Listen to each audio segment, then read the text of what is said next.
ओम शांति, ओम शांति, ओम शांति। आज 3 तारीख का मुरली है। बाबा कह रहे हैं, मीठे बच्चे अब तुम नए संबंध में जा रहे हो। पुराने संबंधों से बाबा बार बार कहता है ना, तलाक दे दो, पुराने संबंधों को भूल जाओ। तो बाबा कहते हैं कि अब तुम्हें नए संबंध बनाने, और नए संबंध एकदम पवित्र संबंध बनाना, बंधन जिसमें ना हो। तो इसीलिए यहाँ के कर्म बंधनी संबंधों को भूलो, कर्म बंधनी संबंधों को भूलो। जैसे कर्म बंधन वाला संबंध है कि मैं बंधी हूँ, इससे आज़ाद फील नहीं होता है। तो इसीलिए ऐसे संबंधों को किनारा करो, समाप्त करो, कर्मातीत बनने का पुरुषार्थ करो। कर्म करते भी कर्म के प्रभाव से मुक्त हो जाना, अतीत हो जाना, कर्मातीत अवस्था को प्राप्त करना है। प्रश्न है, बाप किन बच्चों की वाहवाह करते हैं? सबसे अधिक प्यार किन्हों को देते हैं? बाबा किन बच्चों की वाहवाह करते हैं और किन बच्चों को बहुत प्यार देते हैं? उत्तर है, बाबा गरीब बच्चों की वाहवाह करते। गरीब कौन से बच्चे? मतलब ये नहीं समझना कि जो धन से गरीब हो वो गरीब हो। अब क्या जो पैसे वाले हैं वो क्या बाबा के बच्चे नहीं अच्छा बनते हैं? बहुत अच्छे से समर्पण करते हैं। या फिर जरूरी नहीं कि अमीर ही करे, गरीब भी बहुत अच्छे से समर्पण करते। तो यहाँ गरीब का मतलब है जो यहाँ का कोई भी चीज़ में आसक्ति जिसका ना हो, एकदम बोले मेरा यहाँ कुछ भी नहीं, कुछ भी नहीं है बाबा मेरे पास केवल तुम हो। तो ऐसे बच्चों को बाबा गरीब कह रहा है। तो बाबा गरीब बच्चों की वाहवाह करते। बहुत बच्चे ये सोच लेते ना, हम तो गरीब है, बाबा मेरी वाहवाह कर रहा है। लेकिन हम पकड़े हुए, थोड़ा सा धन मिल जाता, थोड़ा अच्छे कपड़े मिल जाते, थोड़ा अच्छा खाना मिल जाता, भटक रहे हैं। तो क्या बाबा वैसे बच्चों की वाहवाह कर रहा? नहीं। तो बाबा गरीब बच्चों की वाहवाह उन बच्चों को कर रहा जो बच्चे समर्पण हो गए हैं। यहाँ का कुछ भी अब मेरा नहीं है बाबा, यहाँ के हिसाब से मैं बिल्कुल गरीब हूँ। तो वह गरीबी वाह, आराम से 2 रोटी खाना, हवच या लालच नहीं। गरीब बच्चे बाप को या प्यार से याद करते हैं। बाबा अनपढ़े बच्चों को देखकर खुश होते हैं, अनपढ़े बच्चों को देखकर बहुत खुश होते। क्यों? कोई पढ़ाई नहीं है ना, तो अहंकार भी नहीं आएगा, ये ज्ञान मेरे अंदर है, ये ज्ञान है मेरे अंदर। एकदम कुछ भी नहीं है ज्ञान, क्योंकि उन्हें पढ़ा हुआ भूलने की मेहनत नहीं करनी पड़ती। तो बाबा कहता है क्योंकि उन्हें पढ़ा हुआ भूलने की मेहनत नहीं करनी पड़ती, मतलब कुछ पढ़े हुए नहीं है। तो जो भी पढ़ाएगा बाबा वो तो रिकॉर्ड हो जाएगा ना। अब पहले से जो रिकॉर्ड है उसको तो हटाना पड़ेगा। ओम शांति। तो अब बाप को बच्चों के प्रति रोज रोज बोलने की दरकार नहीं रहती कि अपने को आत्मा समझो। जब बाबा पढ़ा दिया कि बच्चे तुम आत्मा हो, तो बाबा को रोज रोज पढ़ाने की दरकार नहीं रहनी चाहिए। लेकिन हम बच्चे धारण नहीं करते हैं, तो फिर बाबा को समझाना पड़ता है। आत्माभिमानी भवा अथवा देही अभिमानी भवा, अक्षर है तो वही ना। बाबा कहते हैं अपने को आत्मा समझो, आत्मा में ही 84 जन्मों का पाठ भरा हुआ है। एक शरीर लिया, पाठ बजाया, फिर शरीर खलास हो जाता है। आत्मा तो अविनाशी है ना, आत्मा तो मरती नहीं। तो ये तुम बच्चों को यह ज्ञान अभी मिलता है, और को इन बातों का पता भी नहीं। हम लोग भी सोचते थे ना कि इस जन्म को चलो जितना जी सकते, जैसे जी सकते जी लो, फिर तो पाप भोगना ही पड़ता, सजा तो मिलना ही मिलना है। मतलब कोई बच्चे को बार बार हर बात में मारा जाए ना, तो बच्चा बोलता है कि अच्छा करो तो मार खाएंगे, बुरा करो तो मार खाएंगे, चलो मार ही खाना, तो जो करना है कर लो। यही भावना हम लोगों के अंदर बैठ गया था। और हम लोग बोलते थे अब एक ही जन्म मिला है, मानुष तन एक ही बार मिलता है, तो जो करना कर लो, फिर तो पाप भोगना ही है। ये था मन में विचार। लेकिन ये ज्ञान जब मिला कि इस ज्ञान से हमें इतना ऊंचा पद पोजीशन, पढ़ाई से इतना अच्छा प्रारब्ध मिल रहा है, तब अब हमारे कर्म सुधर रहे, क्योंकि हम 84 जन्म मनुष्य योनि में लेते, कोई जीव जंतु में नहीं।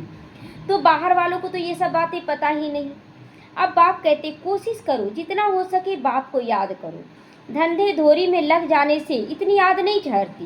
गृहस्थ व्यवहार में रहकर कमल फूल समान पवित्र बनो। ये लक्ष्य लेना है कि कमल फूल के समान हमें पवित्र रहना है। फिर जितना हो सके मुझे याद करो। ऐसे नहीं कि हमको निष्ठा में बैठना है, कोई योग में बैठाए, एकांत में बैठाए। निष्ठा अक्षर भी रॉन्ग है, वास्तव में है याद। आप याद कैसे भी कर सकते हैं ना, चलते फिरते कुछ भी करते भी, कोई भी काम करते हुए भी याद कर सकते हैं। माया के तूफान तो बहुत आएंगे, कोई को याद आएगा, कोई को क्या आएगा, कोई को क्या याद आएगा, कोई को परिवार याद आएगा, कोई को धन संपत्ति, कोई को बीती हुई बातें याद आएंगी। मतलब कुछ भी याद आएगा तो बाबा से कनेक्शन टूट जाता है। तो तूफान आएंगे जरूर, फिर उस समय उनको मिटाना भी पड़ता है, कि ना आवे। जैसे कोई गलत किया, अब गलत किया तो वो चुपचाप आप रह जाए कि चलो ठीक है बाबा ठीक करेगा, तो वो तो पक्का होता जाएगा ना किसी का संस्कार। हमें उस संस्कार को ख़त्म भी करना है, तो हमें उसको सब इरेजर से जैसे मिटाते हैं, पेंसिल से अगर गलत लिखा गया तो उसको मिटाते हैं इरेजर से, उसी तरह यहाँ भी मिटाना पड़े ताकि दोबारा ना आए वो चीज़। तो इसीलिए हमें अगर कोई गलत कर रहा है तो उसको भी समझाना है, हम गलत करें तो उसको बार बार रियलाइज़ करना है ये गलत नहीं करना है। तो यहाँ बैठे बैठे भी माया बहुत तंग करती रहती है। बाबा के पास बैठते हैं तो बाबा कहते हैं कि यहाँ भी बैठते हैं ना बच्चे, तो माया बहुत तंग करती, कभी बुद्धि योग उधर खींच लेता। कैसे देखते हैं कभी कभी माताएं आती है तो बोलती है अरे ये गैस पर ये सामान चढ़ा कर आ गए हैं, ये पानी खुला छोड़कर आ गए हैं नल, तो ये सब क्या है, माया ही ना जो आपको उठाकर यहाँ से ले जाती है।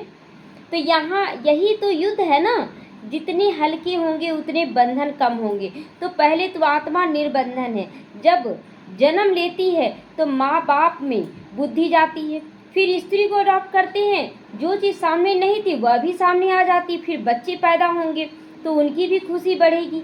अब तुमको वो सब कुछ भूल जाना। जैसे बच्चे होते हैं तो केवल माँ बाप के पास रहे तो केवल माँ बाप याद आया, शादी हो गया तो पति पत्नी बच्चे हो गए तो बच्चों धन दौलत सब कुछ याद आने लग जाता है। तो बाबा कहते कि देखो जितना तुम बढ़ाते गए सब कुछ याद आता गया, बाबा किनारा होता चला गया, तो अब तुमको सब कुछ भूल जाना है। तो ये एक बाप को याद करना, इसीलिए ही बाप की महिमा है। तुम्हारा माता पिता आदि सब कुछ वही है। हमारा माता पिता कौन है, बाबा है, तो उनको याद करो। वह तुमको भविष्य के लिए कुछ नया देते हैं, सब कुछ नया देंगे। बाबा कहता है ना कि सतयुग में हमारा सब कुछ नया होगा, नया शरीर, नया रस्म रिवाज, नया परिवार होगा, वस्तु वैभव सब कुछ, प्रकृति सब कुछ नया होगा। तो नए संबंध मिले जाते हैं, संबंध भी वहाँ भी होगा ना, संबंध तो वहाँ होगा ना, माँ बाप पति पत्नी भाई बहन बच्चे सब होंगे। तो ऐसे तो नहीं कि कोई प्रलय हो जाती है, तुम एक शरीर छोड़ दूसरा लेते हो। जो बहुत अच्छे हैं वह जरूर ऊंचे कुल में जन्म लेंगे। तुम पढ़ते ही हो भविष्य 21 जन्मों के लिए, पढ़ाई पूरी हुई प्रारब्ध शुरू होगी। स्कूल में पढ़कर ट्रांसफ़र होते हैं ना, तो तुम भी ट्रांसफ़र होने वाले हो शांति धाम, फिर सुख धाम में। इस छीछी दुनिया से छूट जाओगे, इसका नाम ही है नर्क। सत्युग को कहा जाता है स्वर्ग। यहाँ मनुष्य कितने घोर अंधियारे में है। धनवान जो है वो तो समझते हमारे लिए तो यही स्वर्ग है, जिसके लिए यहाँ सब कुछ अच्छा है तो वो बोलेंगे ना मेरे लिए तो यही स्वर्ग है, और जिसका कोई ना कोई कमी है तो बोलेंगे नहीं ये अच्छा नहीं है, ये चीज़ अच्छा नहीं है। तो स्वर्ग होता है नई दुनिया में, यहाँ स्वर्ग हो ही नहीं सकता, सब कुछ परफेक्ट हो ही नहीं सकता है। यह पुरानी दुनिया तो विनाश हो जानी है। जो कर्मातीत अवस्था वाले होंगे वह कोई धर्मराजपुरी में सजाएं थोड़ी भोगेंगे। जो कर्म के प्रभाव से भी मुक्त होंगे वो धर्मराजपुरी में नहीं जाएंगे, उनको सजा नहीं भोगना पड़ेगा, क्योंकि वो कर्म किए, जैसे कि किसी का कल्याण कर दिए तो ये नहीं सोचेंगे कि हम उसका कल्याण किए, ये भाव नहीं आएगा। बाबा कराया तो इससे क्या होगा, कर्म के प्रभाव से मुक्त हो जाएंगे। अच्छा हुआ बुरा हुआ बस अपना 100% देना है, तो इसके प्रभाव से जब मुक्त हो गए तो जो प्राप्तियां होंगी ना वो बेहद की होंगी। तो बाबा कहते हैं स्वर्ग में तो सजा होगी ही नहीं, वहाँ तो गर्भ भी महल होगा, तो कोई दुख की बात नहीं है। बाबा कहता है कोई दुख की बात नहीं, वहाँ तो गर्भ जेल है, जो सजाएं खाते रहते हैं। तुम कितनी बारी स्वर्गवासी बनते हो, याद करो, सारा चक्र याद आ जाना चाहिए। बाबा कहता है ना कि कितना सुख भोग कर आए हो, तो बाबा कहते हैं तुम पूरे चक्र को याद करो, सतयुग त्रेता द्वापर कलयुग सब कुछ याद करो। कि तुम्हारा कल भी बाबा बोले ना मुरली में कि तुम देवताओं में भी श्रेष्ठ हो, क्षत्रिय में भी श्रेष्ठ बनते हो, फिर वैश्य में भी श्रेष्ठ बनते हो, और शूद्रों में भी श्रेष्ठ रहोगे, तुम सबसे ऊंचा स्थान रहेगा तुम्हारा। ये नहीं कि बहुत मतलब इतना खराब ऐसा नहीं बन जाएंगे जो लोग हमारा मान सम्मान ही भूल जाए, ऐसा नहीं होगा। जैसे कि क्षत्रिय में ये जैसे सतयुग में जाएंगे तो लक्ष्मी नारायण श्रेष्ठ है, उसके बाद जब क्षत्रिय में आएंगे वही कृष्ण की आत्मा, तो क्षत्रिय में सबसे पहले राम बनेंगे, राम सीता बनेंगे, तो क्षत्रिय में श्रेष्ठ हो गए ना। उसी तरह वैश्य में जब आएंगे तो सबसे पहले राजा बलि बनेंगे, और सोने का जो सोमनाथ का मंदिर वो बनवाएं तो श्रेष्ठ हुए ना। वैश्य में भी उसी तरह शूद्रों में भी सबसे श्रेष्ठ होंगे। तो बाबा कहता पूरे चक्र को याद करो, वही पाठ हमारा भी है, हमें भी वैसे ही याद करना अपने अंदर। तो एक ही सूत्र में क्या, कोई ताकतवर व्यक्ति हो जाता है ना, ताकत से वो पूरे समाज पर राज्य करता है, तो है शूद्र का संस्कार, कड़ाई का संस्कार है ना, विकारी संस्कार, लेकिन उसके अंदर भी कल्याण की भावना होगी, लड़ाई झगड़ा करेगा बुराइयों के खिलाफ, लेकिन वो अच्छा काम भी करेगा। और शूद्रों में भी यहाँ भी देखते नहीं कि बहुत सारा ऐसा नेता होता है जो बहुत कड़ा होता है और कड़ा होने के बाद अच्छा भी काम करता है, तो सबके नज़र में अच्छा भी, तो नहीं कड़ा है तभी तो अच्छा राज कर रहा है। तो इस तरह शूद्रों में भी वो श्रेष्ठ होगा। तो एक ही बात लाखों रुपयों की है। बाबा कहता है ना, इसकी गहराइयों में जाओगे तो समझोगे कि बाबा की एक एक बातों में बहुत गहराई है। वह भूल जाने से, दे अभिमान में आने से माया नुकसान कर देती है। जब अहंकार आ जाता है, लेकिन जब आप बुरा करते हैं तो वो तो खराबी है ना। तो शूद्रों में जब श्रेष्ठ अच्छा कर रहे हैं उसका पुण्य क्रम है, लेकिन जो कड़ाई से कर रहे हैं तो कितने लोगों का दिल भी तो दुखा रहे हैं। तो इसलिए शूद्रों में भी श्रेष्ठ शूद्र भी हैं और श्रेष्ठ भी हैं, दोनों काम चल रहा है ना। तो बाबा कहता है दे अभिमान में आने से लेकिन नुकसान करती है। यही तो मेहनत यहाँ करनी है। यहाँ पर शूद्र भी नहीं बनना, वैश्य भी नहीं बनना, क्षत्रिय भी नहीं बनना, अभी तो हमें ब्राह्मण सो फरिश्ता, फरिश्ता सो देवता बनना। तो इसी में मेहनत लगेगी। हाँ, शूद्रों में श्रेष्ठ होंगे ना। हाँ, ये अंतिम जन्म था ना, इसलिए वो नहीं था, वो रूप नहीं था। तो मेहनत भी कर ऊंचा पद पा नहीं सकते। अब कैसे जाने कि ब्रह्मा बाबा भी शूद्र थे, आज उनका विरोध सारी दुनिया कर रही है। तो जब नंबर 1 में गए, यानी कि सारी प्रजा उनकी है ना, पूरे विश्व की आत्माएं, तो उनके साथ वो बुरा करे हैं, इसीलिए उनके साथ भी उनके बहुत सारा लोग विरोध किया, बदनाम किया। ये उनके कर्मों का हिसाब किताब था। कोई जान ऐसा नहीं कि वो ज्ञान में चले और उनको कोई बदनाम कर दिया, नहीं, ब्रह्मा बाबा के कर्मों का फल था। लेकिन वो ब्राह्मणों में भी श्रेष्ठ बने, मतलब प्रभाव से मुक्त रहे। तो बात बाबा को कहते हैं, बाबा अनपढ़े हैं, कोई कुछ नहीं जानते। बाबा तो बहुत खुश होते हैं, क्योंकि यहाँ तो पढ़ा हुआ सब भूलना है, तो अनपढ़ हो गए तो बहुत अच्छा है ना। तो यह तो थोड़े टाइम के लिए शरीर निर्वाह आदि के लिए पढ़ना है। जानते हो ना, यह सब खलास होने का, जितना हो सके बाप को याद करना है और रोटी टुकड़ा खुशी से खाना है। रोटी टुकड़ा खुशी से खाना मतलब जो भी मिले संतुष्ट होकर खाना। आज अगर दाल रोटी मिले तो भी हम खुश रहें, आज अगर 56 भोग मिले तो भी खुश रहें, आज अगर सोफा पे बैठने मिले तो भी खुश रहें, आज अगर ज़मीन पे मिले बैठने तो भी खुश रहें। जहाँ बिठाए बाबा, जो खिलाए बाबा, क्यों बोलते हैं ये सब। तो इसलिए अहंकार नहीं दिखाना। हम तो टीचर है ना, हम ज़मीन पे कैसे बैठ सकते, मेरा तो इज्जत डाउन हो जाएगा ना, ये सब नहीं सोचना है। तो वह गरीबी इस समय की, मतलब ये समर्पण भाव गरीबी का, मतलब यहाँ का हमको कोई चीज़ नहीं लेना है, तो ये वाह गरीबी वाह। तो आराम से रोटी टुकड़ा खाना, हबच लालच नहीं रखनी और खा ले, ये नहीं रखना है।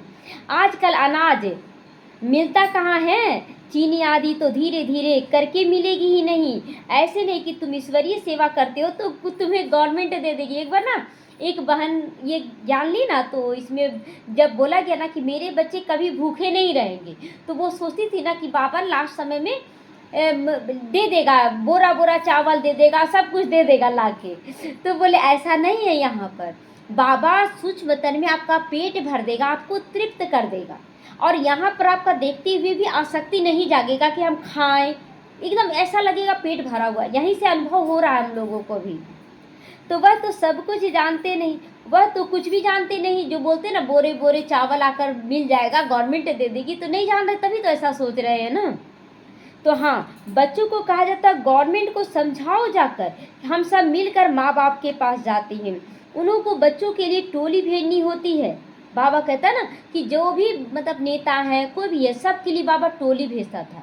हम लोगों को भी ये करना है कि बाबा की टोली सबको देनी है। तो यहाँ तो साफ कह देते हैं कि है नहीं, मतलब आप जाएंगे राशन उठाने के लिए तो बोलते हैं ना कि अभी नहीं आया हुआ है चावल, बोल देते हैं। हम लोगों के पास कभी खाली नहीं होना चाहिए, हमेशा भरपूरता, क्योंकि किसका भंडारा से खा रहे हैं, शिव बाबा के भंडारे से। लाचारी थोड़ी दे देते हैं उन लोग। जैसे फकीर लोगों को कोई साहूकार होगा तो मुट्ठी भर दे देगा कि लो, नहीं हो रहा तो लो इसको खाना। तो गरीब होगा तो थोड़ा बहुत दे देगा, चीनी आदि आ सकती है। परंतु बच्चों का योग कम हो जाता है ना, कोई दे देता है तो योग किससे लग गया? अरे वो साहूकार है ना, वो ला कर दे रहा है, तो आपका बुद्धि वो कहाँ लग गया? उस साहूकार से लग गया। तो इसीलिए बाबा कहता तुम्हारा योग कम हो जाता है, बाबा से योग नहीं होता है।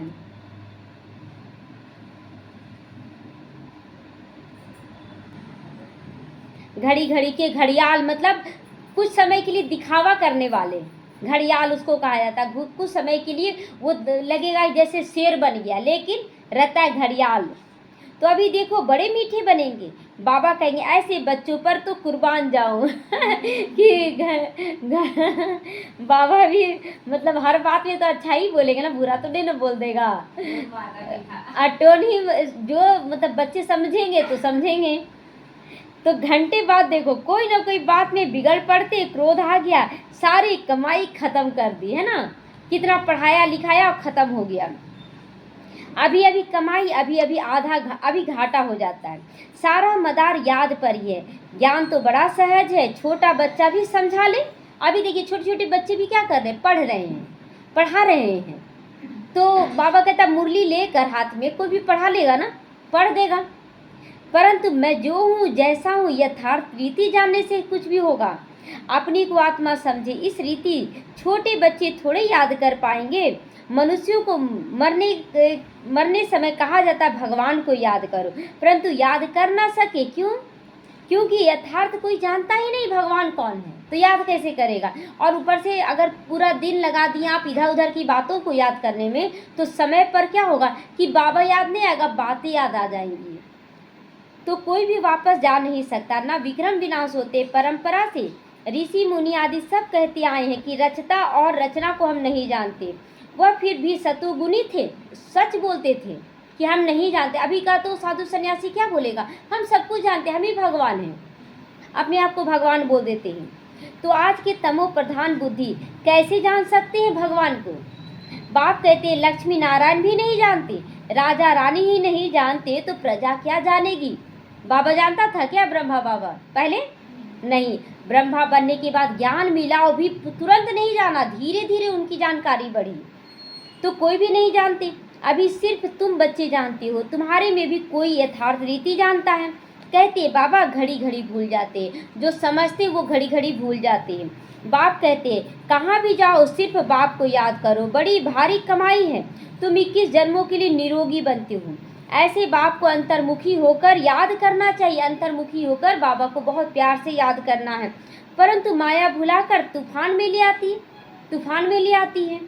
इसमें अंतर्मुखी होकर विचार सागर मंथन करना। अंतर्मुखी का मतलब क्या है ना, कि अंदर में मन बुद्धि से बात करें कि अभी हम जो सोचे या जो बात बोल रहे हैं या जो कर रहे हैं वो किस भाव से कर रहे हैं, अपने अंदर को चेक करना किस भाव से। कोई पानी का प्यासा आया तो संकल्प उठा पानी पिलाएं या ना पिलाएं, है ना, फिर डिसीजन लेते नहीं पिलाना चाहिए, क्यों? प्यासा है। तो भावना क्या आया, कल्याण भाव आया, प्यासा है, तो इस भाव को चेक करना है कि हम किस भाव से काम कर रहे हैं। तो विचार सागर मंथन करने की बात अभी की है। यह पुरुषोत्तम बनने का संगम युग है। यह भी वंडर है ना, तुम बच्चों ने देखा कि एक ही घर में तुम कहते हो हम संगम युगी है, हाँ, तो हाफ पार्टनर हुआ बच्चा कहेगा हम तो कल युगी हैं, है ना, होता है ना कि हम बोल रहे हैं कि हम संगम युग है, कोई है कल युगी। तो कितना फर्क है, बड़ी महीन बातें हैं जो बाबा समझाते हैं। घर में रहते हुए भी बुद्धि में है, हम फूल बनने के लिए अभी पुरुषार्थ कर रहे हैं, यह अनुभव की बातें हैं। प्रैक्टिकल में मेहनत करनी है, याद की ही मेहनत होती है ना। जैसे आ गए यहाँ पर तो ज्ञान तो सुन रहे हैं आप 1 घंटा, अब जब घर जाते हैं तो याद की ना मेहनत लगती, बार बार इधर उधर भटक जाता है मन। तो एक ही घर में एक हंस दूसरा बगुला है तो डिस्टर्ब तो करेगा ना। फिर कोई बड़े फर्स्ट क्लास होते हैं, कोई विकार की ख्याल भी नहीं आता, साथ में रहते भी पवित्र रहते। ऐसे भी बहुत बच्चे हैं जैसे घर में भी हैं तो कोई बगुला है लेकिन कोई सहयोगी भी तो है कि आपका बात मान रहा है।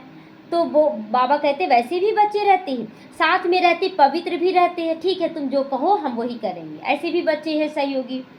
तो हिम्मत दिखाते हैं, उन्हें कितना ऊंचा पद मिलेगा ना, सहयोग देने का भी बाबा रिटर्न देगा। ऐसे भी बच्चे हैं ना, कई तो देखो विकार के लिए कितना मारते हैं, झगड़ा करते हैं बहुत तो अवस्था वह होनी चाहिए जो संकल्प में भी कभी अपवित्र बनने का ख्याल ना आए। बाबा हर प्रकार से राय देते रहते हैं।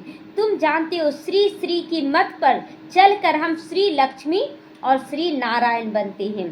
श्री माना श्रेष्ठ, तो सतयुग में भी नंबर 1 श्रेष्ठ बनना है।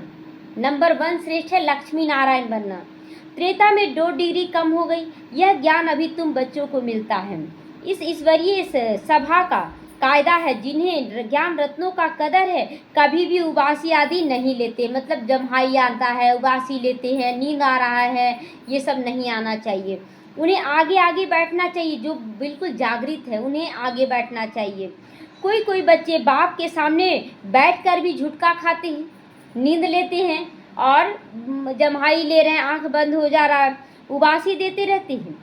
उनको फिर पिछाड़ी में जाकर बैठना चाहिए अपने मन से। जो सोने वाले बच्चे, बाबा कहते जाओ पीछे, और यही आगे पीछे का नंबर भी हो जाएगा। तो यह ईश्वरीय सभा है बच्चों की, यहाँ जागृत अवस्था में रहना है। परंतु कई ब्राह्मणियाँ ऐसे भी ले आती है ना, यूँ तो बाप से धन मिलता है, एक वर्सेंस लाखों रुपयों का है, यहाँ पर ज्ञान का धन मिल रहा है। लेकिन बहुत बच्चे हैं कि बाबा के पास आए भी तो नींद में है, या तो उसको माया उठा कर ले गई कि ऐसा हो रहा वैसा हो रहा है। तुम जानते हो ज्ञान मिलता है संगम युग पर। तुम कहते हो बाबा हम फिर से आए हैं बेहद का वर्षा लेने के लिए। तो मीठे मीठे बच्चों को बार बार बाबा समझाते हैं, यह छीछी दुनिया है, इसे ममत्व निकाल दो, तुम्हारा बेहद का वैराग्य है। बाबा कहते इस पूरी दुनिया में जो कुछ भी देखते हो वो कल होगा नहीं, सब खत्म हो जाएगा। मंदिरों आदि का नामो निशान नहीं रहेगा। वहाँ स्वर्ग में उन्हों को पुरानी चीज़ देखने की दरकार ही नहीं। देवी देवता यहाँ का कोई भी चीज़ नहीं देखेंगे, सब कुछ वहाँ नया हो जाएगा। यहाँ तो पुरानी चीज़ों का कितना मूल्य है, वास्तव में कोई चीज़ का मूल्य नहीं है यहाँ, सिवाय एक बाप के है कोई चीज़ का मूल्य। देख इतना सारा धन, देखिए अभी एक जगह पता चला कि बहुत सारा धन था, कहीं गए हुए थे बाहर और चोर आए, सब कुछ चुरा कर ले गए, जेवर है तो क्या क्या था सब कुछ चोरी करके ले गए। तो क्या है ये सब? तो बाबा कहते मैं ना आऊँ तो तुम रजाई कैसे लो? रजाई मिलेगा क्या? नहीं मिलेगा। जिनको मालूम है वही आकर बाप से वर्षा लेते। इसीलिए कोटों में कोई कहा जाता, कोटों में कोई ज्ञान लेने आए और कोई में भी कोई धारण किए और उसमें भी कोई विशेष बनते हैं। तो कोई भी बात में संशय नहीं आना चाहिए। भोग आदि की रस्म रिवाज है, इसमें ज्ञान और याद का कोई कनेक्शन नहीं, भोग लगाने से कोई कनेक्शन नहीं है। और कोई भी बात से तुम्हारा ताल्लुक नहीं होना चाहिए। सिर्फ 2 बातें याद करो, अलग और बे, बाबा और बादशाही। अलग को भगवान कहा जाता है। अंगुली से इशारा क्यों करते? ऊपर वाला ऐसे बोलते हैं, तो देने वाला कौन? बाबा। आत्मा इशारा करती है ना।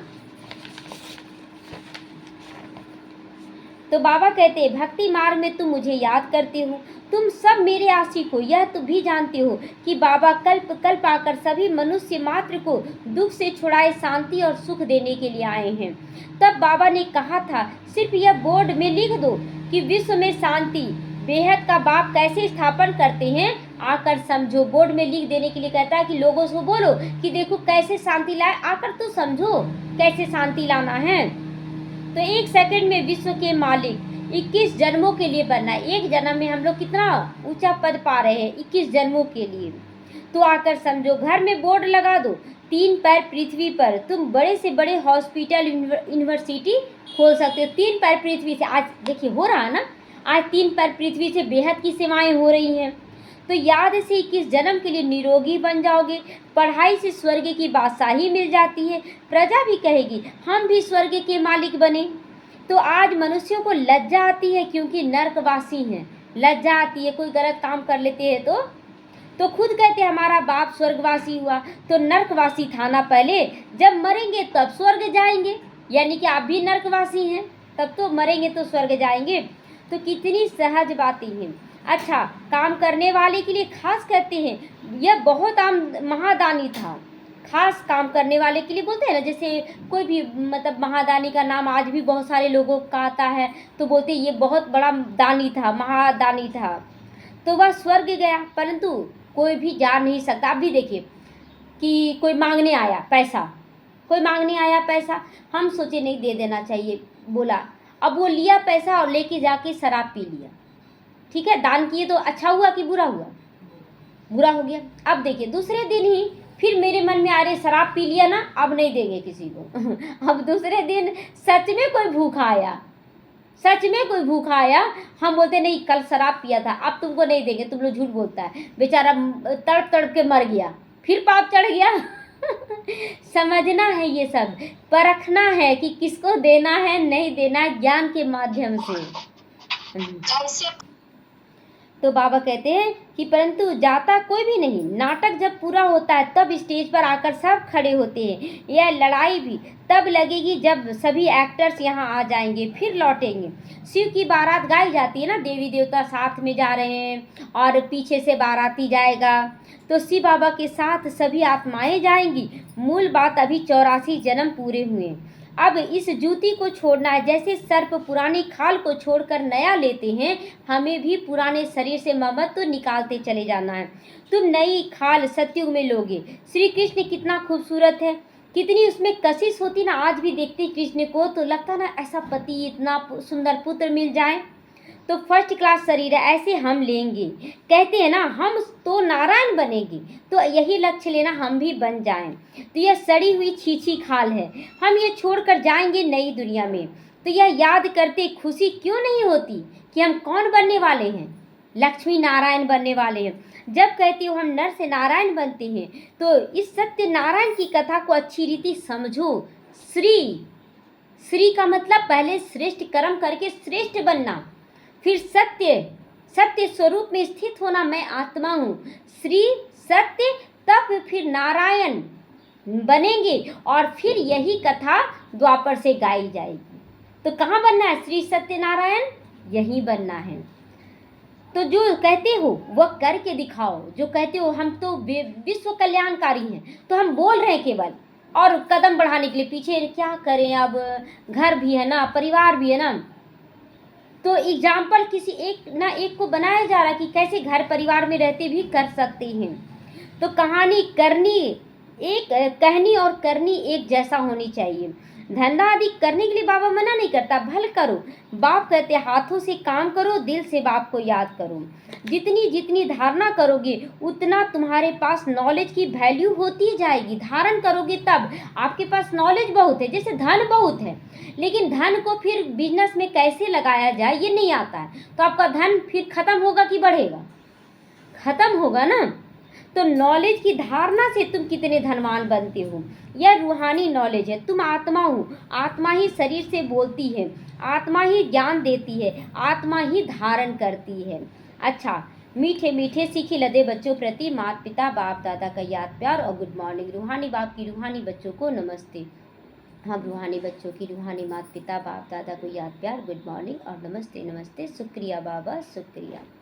धारणा के लिए आज मुख्य सार है, इस पुरानी दुनिया की पुरानी चीज़ों को देखते हुए भी नहीं देखना है। नर से नारायण बनने के लिए कहनी और करनी एक समान हो जाए। जो कहें वो करके दिखलाएं। अविनाशी ज्ञान रत्नों की कदर रखनी है। यह बहुत बड़ी कमाई है, इसमें उबासी या झुटका नहीं आना चाहिए। कभी भी नींद के वाइब्रेशन में नहीं जाना है। नाम रूप की ग्रहचारी से बचने के लिए याद में रहने का पुरुषार्थ करना। केवल एक बाबा को याद करना है, किसी देहधारी को नहीं। वरदान है, बाप की छत्र छाया के नीचे नाजुक परिस्थितियों में भी कमल पुष्प के समान न्यारे और प्यारे बनो। बाप की छत्र छाया में अगर रहेंगे तो नाजुक परिस्थितियां भी क्या महसूस कराएगा? जैसे हम कमल फूल पर विराजमान है, उसका असर हमारे ऊपर नहीं होगा कीचड़ का। संगम युग पर जब बाप सेवाधारी बनकर के आते हैं तो छत्र छाया के रूप में बच्चों की सदा सेवा करते हैं। याद करते ही सेकंड के साथ अनुभव होता है। यह याद ही छत्र छाया कैसी भी नाजुक परिस्थितियों में कमल फूल के समान न्यारा और प्यारा बना देती। मतलब कीचड़ में रहते कमल के ऊपर अगर कीचड़ भी डाला जाए ना तो तुरंत हट जाता है, उसमें दाग तक नहीं लगता है। तो उसी तरह नाजुक परिस्थितियों में भी हमारे ऊपर उसका कोई प्रभाव नहीं पड़ेगा जब हम बाप की छत्र छाया में रहेंगे। तो मेहनत नहीं लगती, बाप को सामने लाने में लगती है क्या मेहनत? नहीं। तो स्वस्थिति में स्थित होने से कैसी भी परिस्थिति परिवर्तन हो जाती है। स्लोगन है, बातों का पर्दा बीच में आने ना दो, बाप के साथ सदा अनुभव होता रहेगा। बातों का पर्दा ना आए, लेकिन बाप की याद सदा बनी रहे। अव्यक्त इशारे, आत्मिक स्थिति में रहने का अभ्यास करो, अंतर्मुखी बन जाओ। किसी भी विघ्न से मुक्त होने की युक्ति है सेकंड में स्वयं का स्वरूप, यानी कौन सा स्वरूप? मैं आत्मा पवित्र स्वरूप हूँ, अर्थात आत्मिक ज्योति स्वरूप स्मृति में आ जाए और कर्म करने में निमित्त भाव का स्वरूप, इस डबल लाइट स्वरूप में स्थित हो जाओ तो सेकंड में हाई जंप दे सकते हो, हाई जंप दे सकते हो। कोई भी विघ्न आगे बढ़ने में रुकावट नहीं डाल सकती, कोई भी विघ्न हमें रोक नहीं सकती। और रोक पाई है क्या? जब बाबा छत्र छाया रहेगा, किसी में ताकत नहीं। अगर कोई हमारे लिए गड्ढा भी खोद रहा है तो वो सीढ़ी बना देगा बाबा उसी को, और हम उस पर तड़प कर चल जाएंगे। बाबा बोलता ना कि तुमको हम उड़ा कर ले जाएंगे। अच्छा, ओम शांति।